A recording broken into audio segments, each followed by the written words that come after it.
ক্যামেরার ওই প্রান্তে থাকা প্রত্যেকটা স্টুডেন্ট, প্রত্যেকটা শিক্ষার্থী জীবনে কোনো না কোনো সময় এই চিন্তাটা তো মাথায় আসছে হয়তো যে কিভাবে টপার হওয়া যায়, কিংবা টপার ট্যাগটা লাইফে একবার হইলেও আমি পাইতে চাই। তোমার কলেজের বা স্কুলের কোনো একটা পরীক্ষায় তুমি জীবনে লাইফে টপ করতে চাইছো কোনো না কোনো কারণে। হতে পারে তুমি পাশের যে বান্ধবীটা, ঠিক আছে, ছেলে হইলে তুমি পাশে একটা বান্ধবীকে ইমপ্রেস করার জন্য হয়তো হইলেও তুমি টপ করতে চাইছো কোনো একটা পরীক্ষা, তাই না? সো যাই হোক না কেন, আমরা জোকস এবার আমরা যদি আসি যে অ্যাজ এ হোল আসলে টপার কিভাবে হওয়া যায়, টপার হওয়ার আসলে সিক্রেটগুলো কি, the dark secrets of topper আছে, আমরা সেগুলো নিয়ে আলোচনা করবো। সো একটা কথা বলে রাখি, আজকে তোমাকে সিক্রেটগুলো বলতেছে এই মানে এটা না যে আজকে বললাম কালকে থেকে তুমি টপার হয়ে যাবা। সো আমি যেই ফর্মুলাগুলো দিব সেই ফর্মুলা তোমাকে কনসিস্টেন্টলি অনেক দিন এটা প্র্যাকটিসে নিয়ে আসতে হবে, তারপরে তুমি টপার হইতে পারবা। কারণ টপার কখনোই একদিনে টপার হয় না, তাকে কিছু কনসিস্টেন্ট হ্যাবিট তাকে আসলে টপার বানায়। এখন কথা হচ্ছে ভাইয়া আপনি এইগুলো নিয়ে কেন কথা বলতেছেন? কারণ আমি আমার একাডেমিক লাইফে অল টাইম টপার ছিলাম। সেই বলো আমি একদম ছোটোবেলা থেকে ধরো সে টু সে প্রাইমারি স্কুল সেখানেও আমার রোল 1 ছিল, রোল 1 থেকে 3-এর মধ্যে সবসময় ঘোরাঘুরি করতাম, ঠিক আছে, ব্যাপারটা হচ্ছে এমন। তারপর হচ্ছে ধরো কুমিল্লা জেলা স্কুল, সেখানেও আমি 4-5 বছর ধরে কনসিস্টেন্টলি ফার্স্ট বয় ছিলাম, ঠিক আছে, এবং এর আগেও মোটামুটি 1 থেকে 10-এর মধ্যে ঘোরাঘুরি করতাম, ঠিক আছে। তো এই জন্য আমি বলবো যে আমি আসলে জানি যে আসলে টপ করার যে বিষয়গুলো, ইভেন আমার বোর্ডেও তোমার জেএসসিতে 17তম প্লেস করছি, এইচএসসিতে 26তম। তো এরকম আমার অনেক রেকর্ডস আছে, আমি যখন আমার একাডেমিক লাইফে আমি অনেক টপ করছি। সো টপারদের যে মেন্টালিটিগুলো বা সিক্রেটগুলো সেগুলো আমিও খুব ভালো করেই জানি। সো এই জন্য তোমাদের সাথে সব কিছু আজকে শেয়ার করা, ঠিক আছে। সো চলো শুরু করি।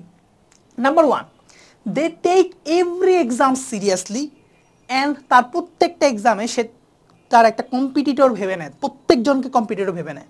এখন জিনিসটা কি ব্যাপারটা বলি, যে ধরো তুমি সে টু সে এই যে ছেলেটা দেখতে পাচ্ছ, এই ছেলেটার সামনে হয়তো তার কালকে খুবই ছোট একটা পরীক্ষা, মাইনর একটা পরীক্ষা, সে টু সে তোমার সে অফলাইনে কোনো একটা প্রাইভেটে পড়ে, সো প্রাইভেটে জাস্ট একটা চ্যাপ্টার শেষ হইলো, সো সেই চ্যাপ্টার ভিত্তিক স্যার পরীক্ষা নিচ্ছে। এই যে স্যার একটা চ্যাপ্টার ভিত্তিক ছোট একটা পরীক্ষা নিচ্ছে, সেই পরীক্ষাটাকেও সে কত সিরিয়াসলি দেখো পড়তেছে, নোট ডাউন করতেছে, প্র্যাকটিস করতেছে, ঠিক আছে। সো সব কিছু সে কী করতেছে, সে সিরিয়াসলি নিয়ে প্রত্যেকটা পরীক্ষা যত ছোটোই হোক না কেন। এই জিনিসটা খুবই ইম্পর্টেন্ট। আমি একদিনে টপার হতে পারবো না, আমি প্রত্যেকটা চ্যাপ্টার যখন খুব নিখুঁতভাবে পড়ে আসবো, প্রত্যেকটা এক্সাম যখন সিরিয়াসলি নিব, তখনই আমার জিনিসগুলো খুব পাকাপোক্তভাবে আমি জানবো পারবো। এবং সবচেয়ে ইম্পর্টেন্ট যে বিষয়টা, কম্পিটিটর পার্টটা খুব ইম্পর্টেন্ট, যে লাইক তারা লাইফে সবাইকে কম্পিটিটর ভাবে। হ্যাঁ, যেমন আমার যদি সে টু সে মাত্র 20 জনের একটা ব্যাচ, এই 20 জনের 19 জনই আমার কম্পিটিটর, আমার এই 19 জন থেকে 1 মার্ক হইলেও বেশি পাইতে হবে কিনা, তার এটা ইগো সমস্যা, মানে অনেকটা হচ্ছে এরকম প্রেস্টিজ ইস্যু, যে আমার এই 20 জনের মধ্যে যদি আমি ফার্স্ট না হইতে পারি, তাহলে আমি আসলে স্কুলে এত বা কলেজে এত স্টুডেন্টের মধ্যে আমি কীভাবে টপ করবো।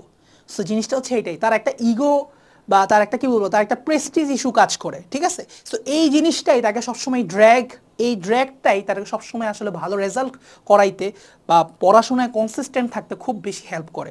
কারণ একবার যখন তুমি প্রথম হয়ে যাও, একবার যখন তুমি ভালো রেজাল্ট করা শুরু করো, তোমার উপর সবার এক্সপেকটেশন থাকে, এবং তুমি ওই এক্সপেকটেশন ফিল করা তোমার দায়িত্ব মনে করো, তখন তোমার প্রতিটা ছোট এক্সামও মানুষ তোমার দিকে তাকায় থাকো, হোয়াট ইউ ডু, তুমি কেমন রেজাল্ট করতেছো। তুমি খারাপ রেজাল্ট করতেছো মানে ছোট পরীক্ষা হইলেও তুমি কিছু না কিছু একটু মানুষের থেকে কথা শুনবা যেটা তুমি শুনতে চাও না। সো এটা মাথায় রাখবো আমরা, ঠিক আছে। হাই কনফিডেন্স, ভাই টপারদের মাঝখানে একটা কনফিডেন্স, ওভার লেভেলে একটা কনফিডেন্স থাকে, যেটাকে ওভার কনফিডেন্সের জায়গাও নিয়ে যেতে পারি। কীরকম, যে ধরো সে টু সে আমরা যারা টপ করতাম কখনোই এই চিন্তা করতাম না যে কালকে একটা পরীক্ষা আছে বা পরশু একটা পরীক্ষা আছে, এই পরীক্ষা আমাদের পাস হবে কিনা, এই চিন্তা আমাদের ভুলেও আসতো না। আমাদের চিন্তা আসতো যে পাস তো হবে, 80+ নাম্বার তুলতে পারবো কিনা, অর্থাৎ জিপিএ 5 তুলতে পারবো কিনা। বা অনেক সময় এটাও আসতো না, অনেক সময় প্রিপারেশন ভালো থাকলে এটাও আসতো না যে আরে বাবা জিপিএ 5 তো হবে, 90+ নাম্বার তুলতে পারবো কিনা, বা সবার থেকে বেশি নাম্বারটা উঠবে কিনা। অর্থাৎ আমাদের কনফিডেন্স কখনো এরকম থাকতো না, আমরা কখনো নিজে থেকে ইনফিরিয়রিটি কমপ্লেক্সে আসার কোনো প্রশ্নই নাই, যে আল্লাহ কালকে একটা পরীক্ষা হবে, আমার তো পড়ার টাইম পাইলাম না, তেমন একটা সময় পাইলাম না। এই জিনিসটা কখনোই তাদের আসে না, যত কম সময় থাকুক না কেন, প্রিপারেশন লেভেল যেমনই থাকুক না কেন, তাদের কনফিডেন্স থাকে এটা, আরে পাস তো করবোই, ভালো কত নাম্বার তোলা যাবে সেটা হচ্ছে কথা। আর অথচ তোমরা যারা এই জিনিসটা তাদের মধ্যে নাই, এভারেজ স্টুডেন্ট, আজকে আমি যদি বলি যে কালকে তোমার একটা পরীক্ষা, সে তো ভয়, আল্লাহ আল্লাহ ভাইয়া একটু সময় বাড়ায় দেন, একটা এই করেন সেই করেন। টপার কোনোদিনও টিচারের কাছে আইসা বলবো না স্যার সময়টা বাড়ায় দেন, ওরা ওই টাইমের মধ্যে হচ্ছে জিনিসটা ওয়ার্কআউট করে নেবে, ঠিক আছে। সো এই হলো বিষয়টা। তারপরে আসি, very secretive about his or their strategies, মানে তার স্ট্র্যাটেজি সম্পর্কে খুবই খুবই সিক্রেটিভ, কাউকে বলবে না। সে কিভাবে পড়তেছে, পড়ার ধরন নিয়ে কখনো বলবে না। ইভেন সে কি বই ফলো করতেছে, কোন রাইটারের বই ফলো করতেছে, তারপর কিভাবে নোট বানাচ্ছে, ঠিক আছে, বা কোন স্যারের কাছে পড়ে। আরে ভাই, স্কুল কলেজে কত কিছু দেখলাম লাইফে, মানে একটা স্টুডেন্ট লিটারালি কেমিস্ট্রি একটা প্রাইভেটের কাছে পড়ে, তার স্যার তাকে খুব ভালো করে নোট করা দেয়। আমি ভুলক্রমে একবার নোট দেখছি, জিগাইলাম ভাই তুই কোন স্যারের কাছে পড়িস, বলে না। আরে কি আজব ব্যাপার, ঠিক আছে। সো টপার টু টপারদের মাঝখানে যে পরিমাণ হিংসা আছে এবং যে পরিমাণ সিক্রেটিভ তারা, তারা হচ্ছে বাই হুক অর ক্রুক তাকে আরেকজন থেকে একটা নাম্বার বেশি পাইতে হবে। হ্যাঁ, এই জিনিসগুলো খুবই নেগেটিভ, এই জিনিসগুলো আমি কখনো প্রমোট করি না, বাট অ্যাজ এ হোল জিনিসটা তো এরকমই যে আমার যদি কোনো কিছু নেগেটিভ, মানে এই জিনিসগুলোই কিন্তু টপারকে টপার বানায় তুলছে। তো এখন এই জিনিসগুলো তোমার মাথায় রাখতে হবে আদৌ, যে তুমি হইও না হয়তো খুব সিক্রেটিভ, কিন্তু বাট এটা তোমার জানতে হবে যে তারা যে সিক্রেটিভ, তোমাকে সব কিছু বলবে না। তাই ধরে নাও তোমার একটা টপার বন্ধু বললো যে দোস্ত আমি তো আজকে রাতে কিছু পড়ি নাই বা ওইটা পড়ি নাই, তুমি তাকে বিশ্বাস করো না। তুমি তাকে বিশ্বাস করতেছো মানে তো ধোকার মধ্যে পড়ে গেছো। সে ঠিকই তার পড়া পড়তেছে, সে ঠিকই তার পড়া পড়তেছে। তুমি যদি ওর আশায় বসে থাকো যে ও পড়তেছে না দোস্ত আমিও পড়বো না, ওই টপারে যদি না পড়ে তাহলে আমার কি পড়ার কি দরকার। ভেরি মানে মানে কত বড় লেভেলে বাস খাবে এটা তোমার মানে আইডিয়াতে নাই, ঠিক আছে। সো নেভার বিলিভ এ টপার, ঠিক আছে। টপার মানে হচ্ছে মিথ্যাবাদী। সত্যি কথা বলতে গেলে যে 99% টপার হচ্ছে মিথ্যাবাদী। 1-2% টপার আছে যারা আসলে একটু ভালো মন মানসিকতা রাখে, সেগুলো রেয়ার। সো তারা তাদের সিক্রেট স্ট্র্যাটেজি, তাদের বই, তারা কিভাবে নোট করতেছে, নোট শেয়ার করে না, তারা কোন টিচারের কাছে পড়তেছে সেটা শেয়ার করে না, কোনো কিছু শেয়ার করতে চায় না। এই জিনিসটা হচ্ছে মানে এটা অ্যাকচুয়ালি একটা ব্যাড একটা জিনিস, বাট এই জিনিসটা তাদেরকে আসলে আগায় নেয়, ঠিক আছে। Extremely organised and hard worker. এই যে এই ছেলেটার দিকে তাকাও, এই ছেলেটা ধরো সে টু সে একটা চ্যাপ্টারের কি করতেছে এখন, সে স্যারে যেন লেকচার নোট করাইছে, হ্যাঁ, সেগুলো নোট ডাউন করতেছে।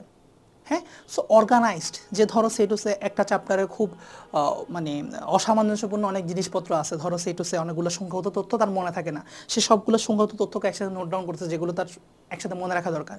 সে টু সে তার অনেকগুলো পিএইচ এর পরিমাণ আছে কেমিস্ট্রিতে, সেই পিএইচ এর পরিমাণগুলো মনে রাখতে পারতেছে না, এক জায়গায় সেই করে নোট ডাউন করতেছে। সো এরকম কিছু ইফেক্টিভ নোট ক্রিয়েট করে সে হচ্ছে তার পড়াটাকে গুছায় রাখতেছে, যাতে পরবর্তীতে রিভাইজ করতে আসলে সে যাতে এক জায়গায় রিভাইজ করতে পারে। তারপর সেই টু সে ধরো সৃজনশীলে আসে হচ্ছে 7 থেকে 8টা টপিক, এই 7 থেকে 8টা টপিক সে লিখে রাখতেছে, এই টপিকগুলো আসবে এবং এই টপিকগুলো আমি যাতে পরীক্ষার আগের রাতে মুখস্থ করে যায়। কিংবা স্যার কোনো হোমওয়ার্ক দিল, সেই হোমওয়ার্কের খাতাটাও সে আলাদা করে রাখবে, যাতে করে তার এই ম্যাথের একটা নোট হয়ে যায় বা হচ্ছে যে ফিজিক্সের একটা নোট হয়ে যায় বা বিভিন্ন একটা সাবজেক্টের নোট হয়ে যায়। প্রতিটা সাবজেক্টের আলাদা খাতা মেনটেন করে, তারা কখনো এক খাতার মধ্যে 10টা জিনিস লেখে না, তাদের প্রত্যেকটা সাবজেক্টের জন্য আলাদা আলাদা খাতা থাকে, ঠিক আছে। সো তারা পড়ালেখার ব্যাপারে এক্সট্রিমলি অর্গানাইজ থাকে। তো তুমি যদি পড়াশোনার ব্যাপারে খুবই আনঅর্গানাইজ থাকো, এখন থেকেই চেষ্টা করবা তোমার পড়াশোনাটাকে অর্গানাইজড করার। তুমি যত বেশি ডিসঅর্গানাইজড পড়াশোনা করবা লাভ নাই। তুমি হয়তো নলেজেবল হতে পারবে, বাট ওই নলেজটা তুমি কোনোদিনও কাজে লাগাতে পারবে না, কারণ পরীক্ষার সময় রিভিশনটা খুব ইম্পর্টেন্ট হয়ে দাঁড়ায়। এবং রিভিশন আগের রাতে যেটা আমরা দেই সেটা আসলে সত্যিকার অর্থে আমরা যদি অর্গানাইজ না থাকে আমরা ভালোভাবে রিভিশন দিতে কখনোই পারবো না, কখনোই পারবো না। এবং এক্সট্রিমলি হার্ড ওয়ার্কার প্লাস এই অর্গানাইজ থাকার জন্য তাদেরকে আমরা বলতে পারি they are the hardest smart worker. So তারা হার্ড ওয়ার্ক করে ফেলে পরীক্ষার অনেক আগে থেকে। সো পরীক্ষার আগের রাতে তারা হচ্ছে স্মার্ট ওয়ার্ক করতে পারে, জাস্ট বিকজ তারা যে আগে হার্ড ওয়ার্কটা করে আসছে, অর্গানাইজড করে ফেলছে, এখন তারা স্মার্ট ওয়ার্ক করে তারা জিনিসটা কম সময়ে পড়া রিভাইজ দিয়ে খুব ভালো একটা রেজাল্ট করতে পারে তারা, ঠিক আছে। এরপর আসো নেভার বি স্যাটিসফাইড। টপাররা কখনোই তাদের কোনো কিছু নিয়েই স্যাটিসফাইড থাকে না। সত্যি কথা বলতে গেলে কি, কোনো কিছু নিয়েই স্যাটিসফাইড থাকে না। ধরো সে টু সে কী বলবো, ধরো আমি পড়ি হচ্ছে সে টু সে বায়োলজিতে আজমল স্যারের বই, আলিম স্যারের বই, হ্যাঁ, 2টা বই মিলাই পড়ি, আমি টপার, আমি অনেক কিছু পড়ি। কিন্তু আমি যে দেখলাম আরেকজনে একটা বই নিয়ে ঘুরতেছে, যে বইটা আমার মলারটা মনে হইলো আমি চিনি না, যাই একটু জিজ্ঞেস করলাম বা দেখলাম কি মলারটা কিসের, দেখলাম মাজেদা বেগম ম্যাডামের বই, বা সে টু সে আরেকজন রাইটারের বই, সে টু সে বিজন দাস বা এরকম আরও কিছু মানে রাইটারের বই আছে, দেখলাম সেটা। সো টপাররা সবসময় উকি দিয়ে হইলেও দেখবে যে আসলে আরেকজন কী পড়তেছে, তারা নিজেদের প্রতি স্যাটিসফাইড না, তারা আজকে যা রেজাল্ট করতেছে তার থেকে আরও বেটার রেজাল্ট করার জন্য সবসময় তারা মানে উটোপত হয়ে থাকে, সোজা কথা হচ্ছে এটা, ঠিক আছে। সো এখন যেমন হচ্ছে যে মানে একটা জিনিস চিন্তা করে দেখো, যে ধনী লোক সে কিন্তু টাকার প্রতি তার যে হাঙ্গারটা সে কিন্তু কখনোই কমে না, এটা দিন দিন বাড়তে থাকে আরও। যার 1 কোটি টাকা আছে সে চাবে হচ্ছে তার 10 কোটি টাকা যাতে হোক, ঠিক আছে। যার 10 কোটি টাকা আছে সে চাবে হচ্ছে তার যাতে তোমার 100 কোটি টাকা হোক। সো এরকম পড়াশোনার ব্যাপারে হচ্ছে কি, যারা টপার তারা কখনো তাদের মানে বর্তমান স্ট্যাটাস নিয়ে তারা স্যাটিসফাইড না, তারা আরও ভালো রেজাল্ট কেমনে করবে সেটা নিয়ে তারা সবসময় কনসার্ন থাকে। সো তোমাকেও এই জিনিসটা থাকতে হবে। যেদিন থেকে এই কনসার্ন নাই সেদিন থেকে তুমি মনে করবা তোমার টপারটা একটা আস্তে আস্তে 6 মাস 1 বছর পরে এটা চলে যাবে, তুমি এটা মেনটেন করতে পারবে না। তারপরে আসো যেই জিনিসটা নিয়ে খুব বেশি মিথ প্রচলিত, খুবই ইম্পর্টেন্ট, খুবই মনোযোগ দিয়ে শুনবা। যেই বিষয়টা নিয়ে সবচেয়ে বড় মিথটা প্রচলিত সেটা হলো টপাররা কোনো কোশ্চেন অ্যানালাইসিস করে না, টপাররা সব পড়ে। এই জিনিসটা আমার অনেক বন্ধু বান্ধব আমার সম্পর্কে মনে করতো, আমি যখন জিলা স্কুলে টপার ছিলাম, ফার্স্ট বয় ছিলাম, ওরা মনে করতো আমি সব পড়ি, সব পারি, সব মুখস্থ, আমার সব কিছু দাড়ি কমা সব মুখস্থ। But it was never like that. Even আমি মনে করতাম আমার যে সেকেন্ড বয় ছিল, আমি তার বন্ধুর নামও বলি, হামজা, আমার থেকে মানে ফার মাছ মানে সে 10 টাইমস বেশি পড়াশোনা করতো আমার থেকে, আমার কাছে মনে হয়। হ্যাঁ, হয়তো অর্গানাইজেশনে ভুল ছিল, ওই কিছু কিছু জায়গায় ভুল থাকবেই। সো অর্গানাইজেশনে ভুল ছিল, সে আমার থেকে মিলিয়ে মানে 10 টাইমস বেশি পড়তো, এটা কোনো সন্দেহ নাই। আমি তার থেকে অনেক কম পড়তাম, আমার কাছে কেন জানি মনে হতো। বাট কোনো একটা কারণে প্রত্যেকবারই আমি পরীক্ষা তার থেকে 5 নাম্বার হইলেও বেশি পেয়ে যায়। How come I don't know, বিভিন্ন ফ্যাক্টর আছে, এগুলো নিয়ে কথা বলবো, ঠিক আছে। সো জিনিসটা হচ্ছে এটা যে ও হয়তো সব পারে, বাট আমি সব পারি না। আমি কি করতাম, কোশ্চেন অ্যানালাইসিস করতাম। সো তারাও কোশ্চেন অ্যানালাইসিস করে টপাররা, but rather they do it in on another level, তারা আরেক লেভেলে গিয়ে কোশ্চেন অ্যানালাইসিস করে। কীরকম যেন, হ্যাঁ একটা উদাহরণ দিয়ে বুঝায়। যেমন আমরা কখনো টিচারদের সাজেশনের উপর রিলাই করতাম না, আমরা টপাররা, মানে একদম যারা পিওর টপার, মানে 1 থেকে 5 যারা এক্সট্রিম লেভেলের টপার, তাদের কথা বলতেছি। সো দেখা যেত কি টিচার বা স্যারদের সাজেশনের উপর তারা খুব একটা বিশ্বাস করতে পারে না, যে এই সাজেশন থেকে বোর্ডে জেএসসি, এসএসসি বা এইচএসসিতে কমন পড়বে, এই ধরনের জিনিস তারা আমরা বিশ্বাস করতে পারতাম না। আমরা স্যারদের উপরও আসলে বিশ্বাস করতাম না, আমরা নিজেরা বসতাম বোর্ড কোশ্চেনে কয়বার কোন প্রশ্ন আসছে, এরপর আমার কি ইম্পর্টেন্ট মনে হচ্ছে, তখন যদি আমার স্যারের সাজেশনকে অ্যাপ্রুভ করতে মনে হয় অ্যাপ্রুভ করতাম, তার সাথে আরও জিনিস অ্যাড করে দিতাম। জিনিসটা হচ্ছে এটা, অর্থাৎ স্যারের ছোটো সাজেশনের উপর রিলাই করতাম, এদের সাথে আরও জিনিসপত্র লাগাই অ্যাড করে আমরা আমাদের একটা নতুন সাজেশন বানাইতাম। জিনিসটা হচ্ছে এমন। অনেক সময় স্যারদের এখান থেকেও কেটে দিতাম, যে আমার কাছে মনে হচ্ছে না এটা আসবে, ঠিক আছে। সো ঘটনাটা হচ্ছে এইটা। এবং পাশাপাশি ধরো সেটা হচ্ছে আরেকটা উদাহরণ দিই, আমার একটা ফ্রেন্ড যেটা করতো, যে সারাংশ সারমর্ম আমার ব্যাকরণে আসতো। তো অনেকে কী করতো, স্যার ম্যামরা সাজেশন দিত যে সারাংশ এটা ইম্পর্টেন্ট, সারমর্ম এটা ইম্পর্টেন্ট, 10টা দিয়ে দিত। আমি কি করতাম, আমি চিন্তা করতাম কি, আচ্ছা 10টা তো সবাই পড়তেছে, তাই না? আমি চিন্তা করতাম আমিও 10টা পড়বো, বাট আমার স্ট্র্যাটেজি এটা হবে না।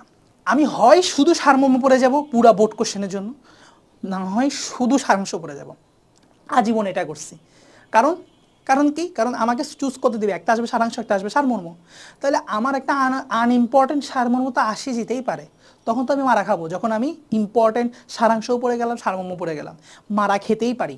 সারাংশ আনকমন পড়ে গেল, সারমর্ম আনকমন পড়ে গেল। ওই আমি যখন বেছে বেছে পড়তেছি, সারাংশ থেকেও পড়তেছি, সারমর্ম থেকেও যখন বেছে বেছে পড়তেছি, তখন আমি কি করলাম, আমার স্ট্র্যাটেজি ছিল এটা, যেহেতু যে কোনো আমি জানি যে সারাংশও আসবে, সারমর্মও আসবে একটা, তার মানে আমি হয় শুধু সারমর্ম সবগুলো পড়ে যাব, না হয় সবগুলো সারাংশ পড়ে যাব। সো আমার স্ট্র্যাটেজি ছিল এটা। অর্থাৎ তারা কোশ্চেন অ্যানালাইসিস করে, তারা সব পারে এমন না। ইভেন রচনার ক্ষেত্র, রচনা আমি পড়তাম সর্বসাকুল্যে 5 থেকে 6টা খুব ভালো করে রচনা শিখে যেতাম।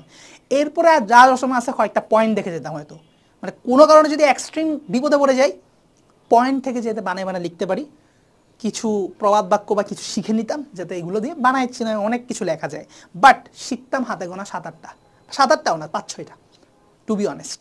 সো এই জিনিসটা মাথায় রাখবা, টপাররা আসলে সত্যিকার অর্থে কখনো সব কিছু পারে না।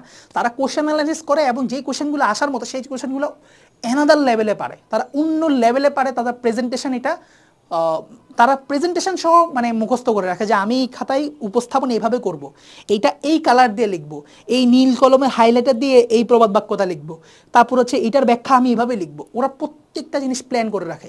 বায়োলজি এই চিত্র মানে এই প্রশ্নটা আসলে আমি এই ছবিটা দিব, এই লেবেলিংটা দিব, এত মিনিটের মধ্যে প্রশ্নটা শেষ করবো। ওদের সব কিছু প্ল্যানিং থাকে ভাইয়া। ওরা কোশ্চেন অ্যানালাইসিস আরও বেশি করে। ওরা কোশ্চেন অ্যানালাইসিস করে না, এই জিনিসটা আসলে অনেক বড় একটা ভুল ধারণা, যেটা আজকের থেকে তোমরা জেনে নাও, ঠিক আছে। দেন আসো, বাট এটা ঠিক, তারা কখনো মানে শুধু সাজেশন পড়ে জায়গা না, তারা সাজেশনের জিনিসপত্রগুলো ভালো করে পড়ে, দেন হচ্ছে অন্যান্য জিনিসপত্রগুলো একটু দেখে নেয়। রিস্ক তারা নিতে চায় না লাইফে। Then they never ignore any subjects. কোনো সাবজেক্টের প্রতি তাদের ওভার প্যাশন থাকে না, কোনো সাবজেক্টের প্রতি তাদের ওভার ফোবিয়াও থাকে না। ফোবিয়া প্যাশন দুইটাই কোনো সাবজেক্টের প্রতি অতিরিক্ত কাজ করে না, অতিমাত্রায় কাজ করে না। কাজ করে অল্প স্বল্প, কিন্তু অতিমাত্রায় কাজ করে না। যেমন আমি অনেক অনেক টপার দেখছি আমাদের সাথে, যাদের হয়তো ফিজিক্স করতে ভালো লাগতো, এই যে আমি এখন যে সাবজেক্ট পড়াই বায়োলজি, ঠিক আছে, বায়োলজি পড়তে ভালো লাগতো না, ফালায় রাখতো। এটা কিন্তু আলটিমেটলি লং রানে টপার থাকতে পারে না, অনেকে ঝরে পড়ে গেছে। কিন্তু যারা প্রতিটা সাবজেক্টকে ইকুয়ালি ট্রিট করতো, ইকুয়ালি নাম্বার বাড়ানোর চেষ্টা করছে, তারাই দিন শেষে বোর্ড রেজাল্ট ভালো করছে, তারপর টার্ম রেজাল্ট, কলেজের অর্ধবার্ষিকী রেজাল্ট, এগুলোতে ভালো করছে। তাহলে ওভারঅল ভালো করতে হইলে কখনোই কোনো সাবজেক্টের প্রতি আমার অবসেসড হওয়া যাবে না। একটা সাবজেক্ট খুব ভালো পারলাম, একটা সাবজেক্ট একদম পারলাম না, তাহলে হবে না। তোমার প্রত্যেকটা সাবজেক্ট একটা মিনিমাম লেভেলে তোমাকে পারতে হবেই হবে, এটা প্রত্যেকটা স্টুডেন্টের উত্তরদায়িত্ব। আর টপারদের ক্ষেত্রে প্রত্যেকটা সাবজেক্ট খুব ভালো পরিমাণে, মডারেট অ্যামাউন্টে হইলেও প্রত্যেকটা সাবজেক্ট তার ভালো করে পারা লাগবে। সো যেহেতু ভাইয়া বায়োলজি পড়া, একটু তোমাদেরকে একটু অ্যানাউন্সমেন্ট দিই, সেটা হচ্ছে কি, ভাইয়া কিন্তু basic to advance biology course একটা রান করতেছি। এই কোর্সে বেসিক্যালি ভাইয়া লাইভ কোর্স, এটা লাইভ ক্লাস নিয়ে যাচ্ছি তোমাদেরকে। পুরা 10 মাসের মধ্যে এইচএসসি 26 ব্যাচকে আমি বায়োলজি পুরাটা পড়ায় দিব। এই দায়িত্ব আমি, অত বড় একটা দায়িত্ব আমি নিয়ে নিছি, ঠিক আছে। সো এখানে কিভাবে পড়াচ্ছি না পড়াচ্ছি এগুলো সব কিছু বিস্তারিত তুমি হচ্ছে যে ডিসক্রিপশানে পেয়ে যাবা। ডিসক্রিপশানে তুমি লিঙ্কে ক্লিক করলে, তুমি ওয়েবসাইটে গেলেই তুমি ধারণা পেয়ে যাবা কেমনে কি সাজাইছি প্রোগ্রামটা। কোর্সের রুটিন থেকে শুরু করে সব কিছু দেওয়া আছে। এবং তারপরে একটু বলে রাখি, এটা এইচএসসি 25-26 ব্যাচ দুজনের জন্যই। 25 ব্যাচের তারা কি করতেছে, 25 ব্যাচের জন্য আমি শর্ট সিলেবাস তাদেরকে 6 মাসে শেষ করে দিব। এখন তো 1 মাস চলেই যাচ্ছে অ্যারাউন্ড, সো আগামী 5-5.5 মাসের মধ্যে শেষ হয়ে যাবে, ঠিক আছে। আর বাকি 4 মাসে হচ্ছে তোমার এইচএসসি 26-এর যে ফুল সিলেবাস এক্সট্রা রয়ে যাবে, সেটা আমি পড়ায় শেষ করে দিব। অর্থাৎ 25 এবং 26 ব্যাচের জন্য ইকুয়ালি ইফেক্টিভ একটা ব্যাচ। ইভেন তুমি শুধু বাংলা ভার্সনের স্টুডেন্ট না, ইংলিশ ভার্সনের স্টুডেন্টরাও এই কোর্সটাতে এনরোল করছে। তারা তাদের উপকারিতা পাচ্ছে, যে এগুলো নিয়ে রিভিউ দিচ্ছে, তোমরা রিভিউগুলো দেখতে পারো। সো প্রতিটা ক্লাস বা চ্যাপ্টার শেষ হওয়ার পর আমি কি করি জানো, দাগানো বই নিজ হাতে দাগাই দিই, যে কোন কোন এমসিকিউগুলো আসতে পারে, কোন কোন এমসিকিউগুলো বোর্ডে আসবে, কোন এমসিকিউগুলো মেডিকেলে কোশ্চেনে আসতে পারে, ঠিক আছে। একদম একাডেমিক থেকে শুরু করে অ্যাডমিশনের পর্যন্ত আমি তাদেরকে প্রিপেয়ার করেছি, একটা চ্যাপ্টারে তাদেরকে বস বানাই দিচ্ছি, সোজা কথা, ঠিক আছে। সো এই হচ্ছে আমার স্ট্র্যাটেজি এবং এই হচ্ছে আমার পড়ানোর ধরন আর কি। সো তোমরা ডেমো ক্লাস বা লাইভ ক্লাসগুলো দেখে তোমরা যদি ভর্তি হতে চাও, অবশ্যই ডেসক্রিপশনে দেওয়া থাকবে, ওকে। সো আমরা আবার আসি যে জিনিসটা যেটা বলতেছিলাম, যে তারা কখনোই কোনো সাবজেক্টকে ইগনোর করে না। মাথায় রাখতে হবে, তোমার সাবজেক্ট কোনো একটা সাবজেক্ট ভালো নাই লাগতে পারে, বাট আজকে থেকে চেষ্টা করো ওই সাবজেক্টটাতে কীভাবে দুর্বলতা কাটাবা। সো দুর্বলতা কাটানো, যেমন যাদের বায়োলজিতে দুর্বলতা আছে, একটা ভিডিও বানায় রাখছি বায়োলজিতে কীভাবে দুর্বলতা কাটাবো, সো ভিডিওটা দেখে নিও, ঠিক আছে। সো মাথায় রাখবো, এরকম যত সাবজেক্টে আমার দুর্বলতা থাকবে না কেন, আমার দুর্বলতাগুলো কাটাই আমাকে প্রত্যেকটা সাবজেক্টে প্রো হওয়া ট্রাই করতে হবে। ওয়ান সাবজেক্ট অবসেসড হলে চলবে না। সো এই ছিল মোটামুটি আমাদের টপার হওয়ার সিক্রেটগুলা ফাঁস করে দিলাম।